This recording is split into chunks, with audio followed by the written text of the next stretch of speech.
you can just launch a bot because you want PR headlines or you want to build some buzz, or position yourself, like Taco Bell, as an early adopter in technology.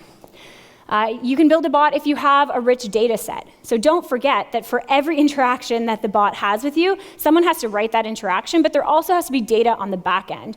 So one of the clients we work with at 88 Creative is Yellow Pages, and they would be an amazing candidate for a bot because they have information and tons of data points on every small business across Canada that they've been collecting for the last 50 years.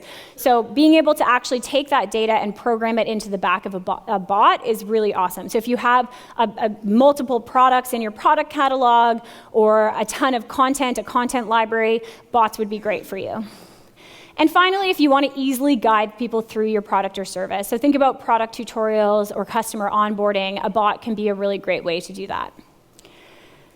And next, how do you make your bot successful? Okay, so you've decided, I'm going to build a bot for my online store. How do you actually get people to use it? Well, first, you have to make sure it solves a customer problem. Again, not if you're just doing it for buzz, but make sure it does solve a customer problem. They want to get news before anyone else. They want to know breaking news the second it happens. They're having trouble navigating through your thousands of products, and they want some help getting guided down the path to purchase.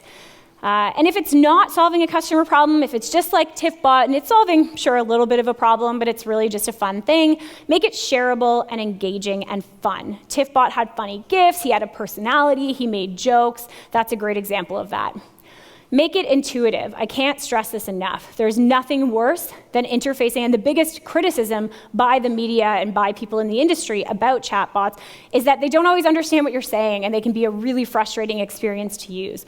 So make it intuitive, test it with people to make sure that your bot isn't going to frustrate people more than it delights them.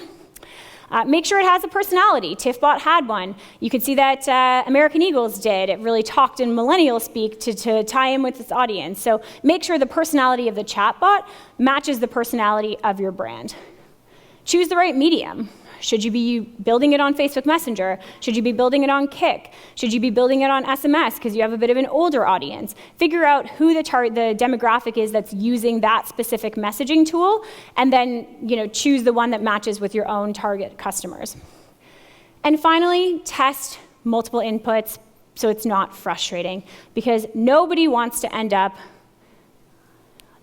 like Seinfeld and Kramer saying, "Why don't you just tell me the name of the movie that you want to see?"